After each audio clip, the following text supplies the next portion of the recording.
Son las 8:30. Saludamos al economista Rodrigo Mendieta, catedrático universitario.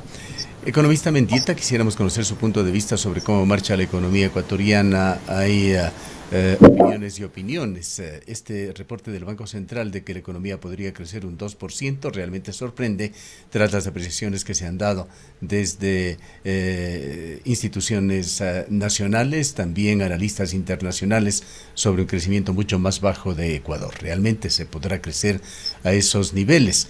El Observatorio de la Política Fiscal, con quien lo dirige, el economista Jaime Carrera, hace muy pocos días en este medio de comunicación criticó muy fuertemente al presupuesto 2024, lo llegó a calificar como una mochila llena de incertidumbres. Cuéntenos su opinión.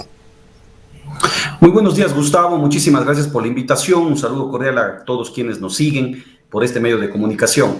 En efecto, yo debería decir que este anuncio del Banco Central obviamente que sorprende, pero que también hay que leerlo no solamente desde si está mal o está bien, sino quizás hay que leerlo sobre cuál es el efecto que se quiere causar.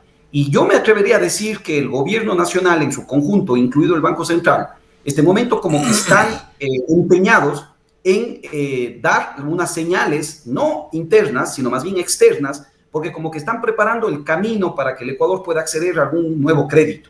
Yo creería eso, porque claro, una cosa, por ejemplo, el tema del IVA generó ese efecto en reducción del riesgo país y de la misma forma, ¿no es cierto? Ahora vemos esta mayor tasa de crecimiento a la que se preveía, inclusive el mismo Banco Central, que en un inicio hablaba de una tasa menor al 1%, ahora habla de una tasa del 2%. Yo creería, Gustavo, y me atrevo a poner sobre la mesa, de que lo que se está queriendo es, más allá de que sea o no sea así, dar una señal por lo que se puede venir hacia adelante. Recordemos que hay unas leyes aprobadas. Pero este economista Mendieta es un juego bastante peligroso. Es lo que se hacía hace poco tiempo en Ecuador con el manejo de las estadísticas, que llegó a afectar incluso al INEC, un manejo un tanto ficticio, una especie de maquillaje a la economía que puede hacer daño incluso a la credibilidad del régimen, que ya ha tenido algunos errores, como aquella aseveración del presidente de la República en el sentido de que se han creado 50,000 plazas de empleo. Totalmente, totalmente, Gustavo. Y lamentablemente las instituciones se acostumbran mal a este tema y después obviamente se dice, bueno, se corrige el dato y no fue el 2, sino se fue menos, o no se crearon tantas plazas de empleo y fueron menores. Por esa razón, ¿no es cierto?, es importante tener varias fuentes para el tema de los temas económicos.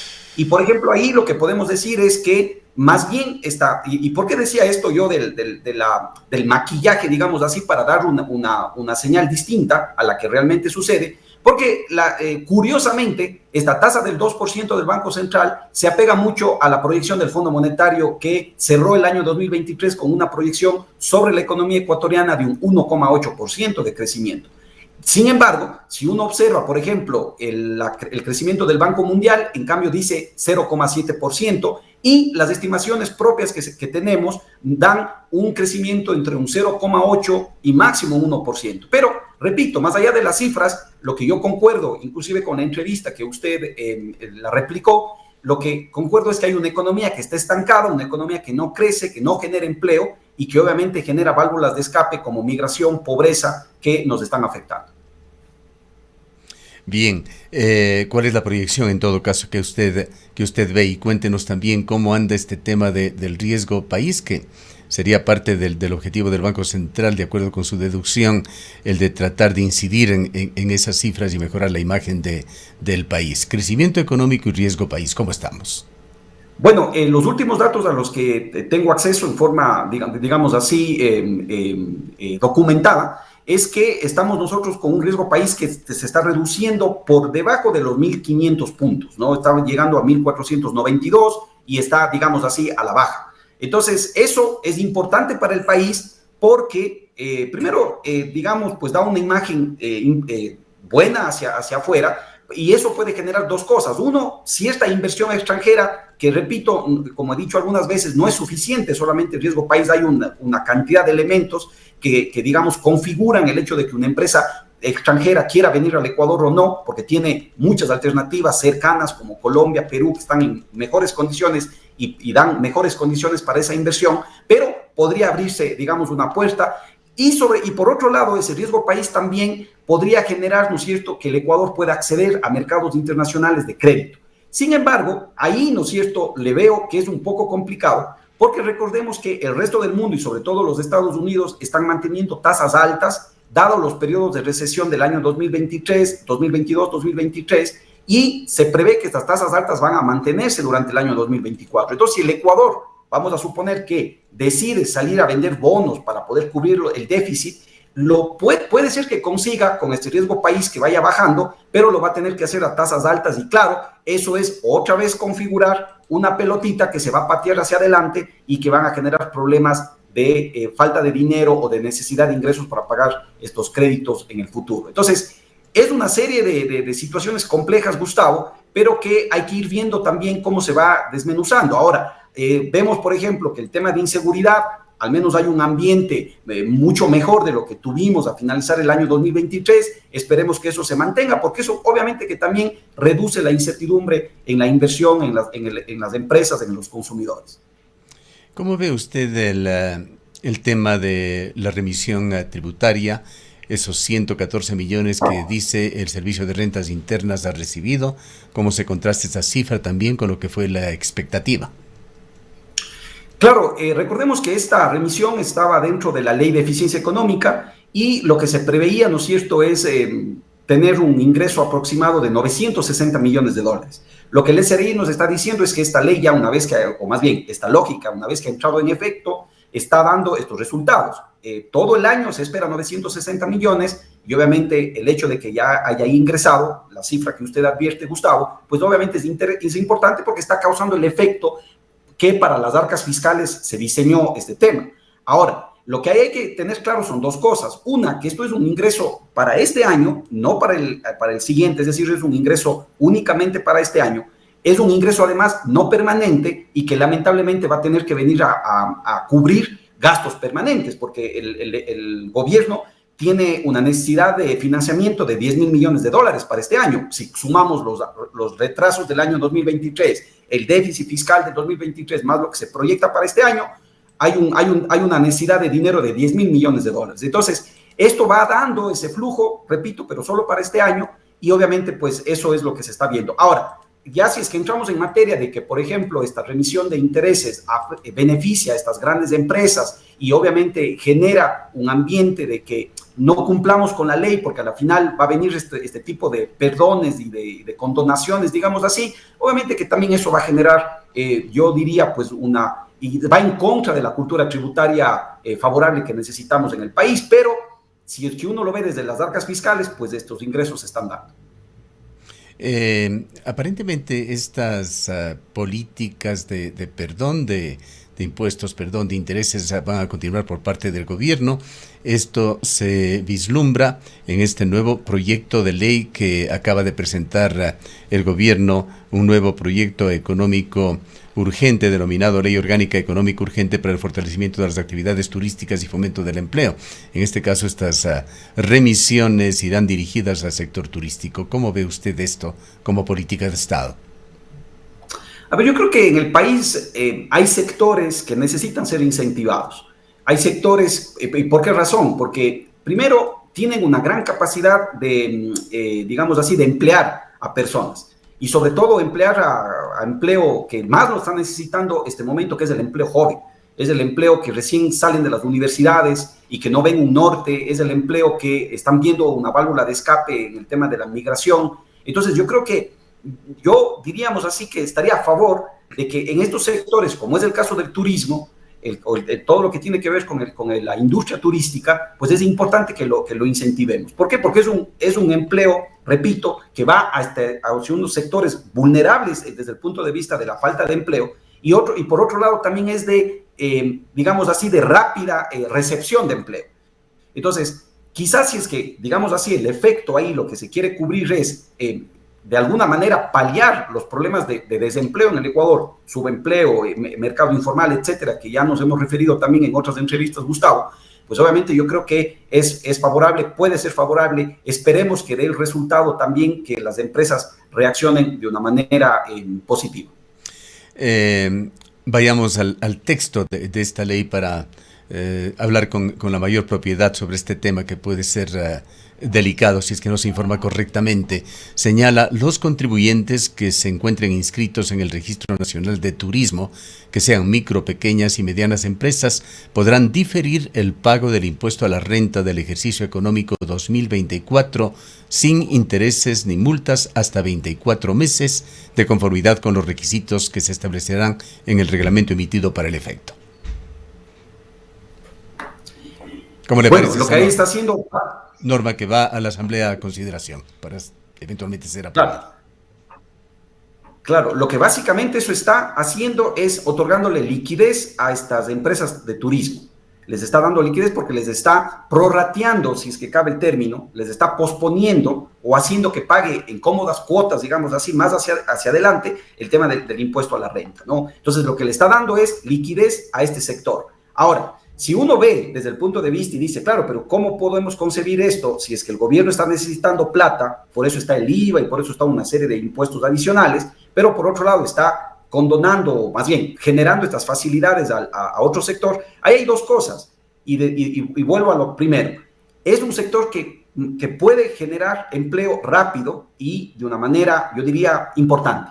Y por otro lado, también eso es un sector al mismo tiempo que es pequeño desde el punto de vista de la recaudación. Y recordemos que ya en temas de recaudación, las leyes anteriores ya dan cantidades de dinero para el Estado que en este momento están, digamos, incluidas en el presupuesto general, y que lo que harán es que esta necesidad de financiamiento de estos 10.000 millones de dólares baje más o menos a la mitad, estimado Gustavo. Entonces, esto ya está incluido, sin incluir obviamente también el tema del IVA, que es otro tema que está pendiente. Hay que ver si es que va a terminar en el 13, en el 15%, y esto le va a dar recursos al Estado. Entonces, yo lo que repito, para mí, si es que ponemos en una balanza en el tema turístico estas facilidades que se están dando, están buscando, ojalá, pues reactivar a este sector que, repito, es de gran absorción o puede ser de gran absorción de empleo.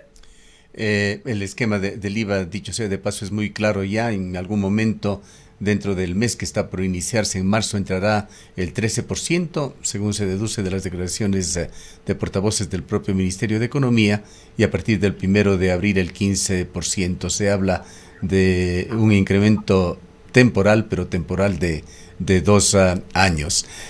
Ahora, en lo que se refiere a la necesidad de créditos externos, de una ayuda de los multilaterales, del Fondo Monetario Internacional, ¿cuál es la cifra que se puede manejar, economista Mendieta? ¿Cuánto requiere Ecuador para llegar a una situación más real de equilibrio, a una situación más manejable de las finanzas públicas?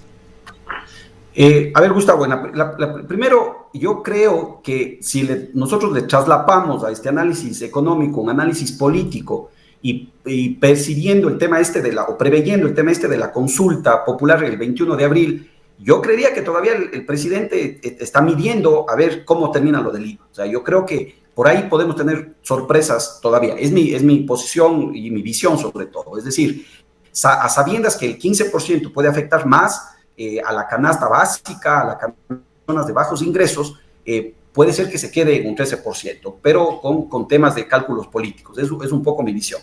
Ahora, a lo segundo, el Fondo Monetario Internacional, recordemos, Gustavo, hacia diciembre de este año, del año 2023, aprobaron un aumento de cuotas para todos los países miembros, ¿sí? Un aumento multimillonario para todos los países, Argentina, México, y obviamente que también está Ecuador ahí como miembro. Pero cuánto le corresponde a cada país se va a definir en junio de este año. Y ahí el Ecuador tendrá que mostrar su voluntad de acceder o no a este crédito. Si es que nosotros hacemos un análisis y si es que de esa cantidad de financiamiento de 10.000 millones de dólares con todas estas leyes podría el Ecuador acceder a una mitad, es decir, a los 5.000 millones, la necesidad de financiamiento del país para este año entonces sería de los otros 5.000 millones de dólares. ¿Qué opinión tiene usted con respecto a lo que han dicho algunos actores, entre ellos al que mencionábamos anteriormente en esa entrevista desde el Observatorio de la Política Pública, con respecto a que el gobierno en algunas áreas, incluyendo la economía, está actuando más con una visión que impulse esta reelección del presidente Noboa antes que asumir responsablemente una real recuperación económica del país.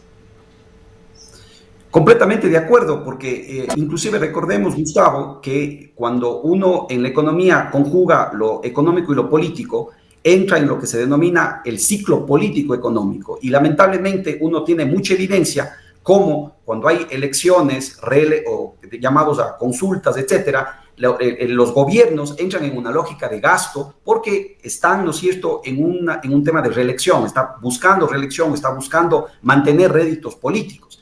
Lamentable. Entonces, por ejemplo, eso va en contra de tener periodos, digamos, sucesivos o que haya temas de reelección. Cuando uno analiza desde esa óptica, el tema, desde una óptica económica, ese tema político. Entonces, el Ecuador, por supuesto que va a entrar en este ciclo para este año 2024. De hecho, este es un aditamento que hace que la tasa de crecimiento prevista sea menor del 1%, por afectar. Esto genera incertidumbre. Y esto justamente lo que hace es que en el caso en el que estamos, el gobierno nacional actual va a empezar a trabajar para el tema primero de la consulta en abril y inmediatamente, y como parte va a entrar en una campaña política. Y eso nos va a tener en un ciclo de incertidumbre, lo cual genera mayor recesión o puede generar mayor recesión a la economía ecuatoriana. Usted, saliéndonos un poquito de la política nacional y yendo a un tema local, pero que es de mucha importancia, el de las universidades.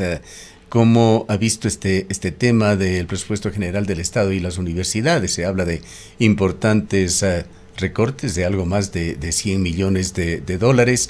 En esto está también una aclaración que hizo la Universidad de Cuenca que dejó confundidos a muchos, entre ellos quien le habla de un posible recorte de 20 millones, pero que tenía que ver con cruce de cuentas y acuerdos de los años pasados, y en realidad, en contraste con la cifra que viene del FOPEDEPU del año anterior, el recorte era de aproximadamente 1,5 millones de dólares. ¿Qué mismo pasa con las universidades en general? ¿Qué pasa con la Universidad de Cuenca? Este tema, dicho sea de paso, en pocos minutos más será materia de una rueda de prensa de la rectora. Bueno, primero también a la expectativa de que esta rueda de prensa sea aclaratoria, porque hay algunas, o ha abierto más bien algunas dudas, como por ejemplo, si es que se sumaron esos 15 millones que no eran parte del presupuesto, pero a la final sí eran, entonces, ¿para qué se sumaron? Ahí hay una duda. Luego después, si es que dentro del recorte para el caso de la Universidad de Cuenca no se está incluyendo también ciertos pagos que ya estuvieron comprometidos en el año 2023, ¿qué va a pasar si es que se van a honrar o no para el año 2024? Porque yo me imagino que ahí estarán profesores de maestrías o estarán, por ejemplo, ciertas obras o pagos de algunos servicios o bienes que se debieron comprar y que se están debiendo. Entonces, hay ciertas dudas que yo considero que sí es importante que se esclarezca y estamos también en esa expectativa. Ahora, desde el punto de vista general, es muy lamentable que los gobiernos en forma sucesiva, desde el año 2020, vienen haciendo recortes a la universidad pública ecuatoriana. Hoy día, y con varios pretextos, y eso también tiene que ser materia de claridad, porque se dice primero, ¿no es cierto?, que han cambiado o cambian recurrentemente los criterios por los cuales se asigna el dinero a las universidades. Entonces, por un lado, ¿no es cierto?, se dice que son los cupos que se otorgan, luego son las tasas de retención, las tasas de graduación, pero bueno, ¿qué mismo? Y ahí lo que yo creo que hay que, desde las universidades públicas, hacer un llamado, hacer un acuerdo nacional para que se mantengan constantes estos criterios de asignación, porque no puede ser que los criterios de asignación cambien justo cuando se va a asignar y obviamente ahí se va a perjudicar a las universidades y de hecho, si se hace después de, ¿qué planificación pueden tener las universidades públicas al respecto? Eso en primer lugar. Y en segundo lugar, es el hecho de que han ido ingresando universidades al FOPEDEPU que usted advierte, Gustavo. Recordemos las universidades emblemáticas, ¿no? La UNAE, luego después la Universidad de las Artes, luego después ICAM, y ahora para este año conocemos que ingresa Yachaytec. Y existen otras universidades que también se están creando, como por ejemplo la de reciente creación, que es la Universidad de la Policía. Conocemos que hay un proyecto de creación de la Universidad de Santo Domingo de los Áchilas. Entonces, crece el número de universidades que entran a este reparto, digamos así, pero no crece el volumen digamos así, del FOPEDEUPO como tal. Entonces yo creo que ahí también se tiene que tener claras las cifras y desde las universidades públicas, que para eso existen las instancias, hay la asamblea de la universidad pública, yo creo que se debe insistir, se debe generar los mecanismos y acuerdos, los puentes necesarios para que, en este caso, el gobierno nacional, al que le corresponda, pues obviamente tenga conciencia al respecto. No se puede afectar la educación. ¿La figura de la asamblea universitaria está vigente, está viva? Bueno, al menos personalmente no la he visto últimamente, pero en su momento sí mantuvo una voz importante. Realmente por ahora yo creo que se ha mantenido más bien callada. Quizás pueda deberse a que han habido cambios de rectores en algunas universidades importantes, como fue últimamente en la Central de Quito. Pues esperemos a ver qué es lo que viene en los días posteriores. Pero tiene que decir algo al respecto. Vayamos con algo más ya para cerrar, economista Mendieta, sobre el presupuesto 2024. Si bien se incluyen en este presupuesto algunos temas relacionados con monetización de activos, antenas de ANT, etcétera, situaciones que habría que ver si se dan o no se dan, no está el incremento del IVA, que es una situación inminente, no está la focalización de combustibles, que el gobierno señaló que en el segundo trimestre de este año se lo hará, aunque los distribuidores de derivados del petróleo, a través de su asociación con conocimiento de causa, dicen que es imposible, que en este año no se podría poner en vigencia ningún tipo de focalización, más allá de quizá algo experimental. ¿Cómo ve usted estos temas? ¿Podrían introducir variaciones, ya no en el presupuesto, sino en la praxis en este año? La praxis de este año va a ser que vamos a necesitar financiamiento, y eso vamos a ver quizás en los próximos meses, que el gobierno tiene que salir a la búsqueda de aquello. El principal financiero es el Fondo Monetario Internacional, por lo que yo le comentaba del aumento de cuotas. Entonces eso es inminente.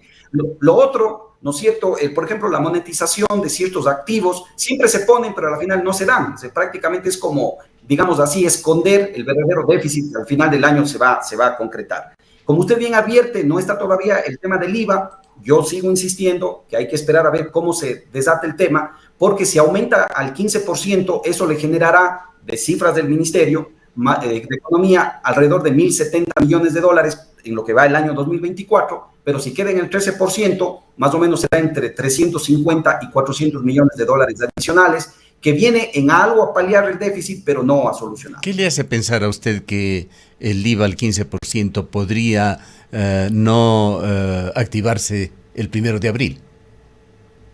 El tema político, la consulta popular digamos, el resultado que estaría buscando el presidente en cuanto a su aceptación, popularidad, votos. Yo creo que eso lo que le puede llevar a pensar es a decir que solamente se aumentaría al 13%. Pero ese globo de ensayo ya lo utilizó Noboa incluso en alguna entrevista internacional, de que el 1 de abril se elevará el IVA. Así es, ¿no? Entonces ahí vinieron reacciones, pero una cosa es anunciarlo, pero otra cosa es ya concretarlo. Entonces yo ahí tengo mis reparos. Y sobre la focalización de los combustibles, ¿ve usted factible en este año? Yo creo que eso es inminente, eso se tiene que conversar en serio ya con una estrategia de focalización. Se ha hablado mucho al respecto. Yo entiendo que existen inclusive, digamos así, pues ya planteamientos claros al respecto, pero también yo creo que eso es una lógica política, y este gobierno, eso yo lo mantengo y lo he mantenido antes también, no creo que va a entrar en ese tema. Lo va a dejar para después, o lo va a dejar para que otro gobierno lo solucione luego, dependiendo de los resultados ya de las elecciones del 2025. Bien, cualquier breve comentario final, economista Mendieta.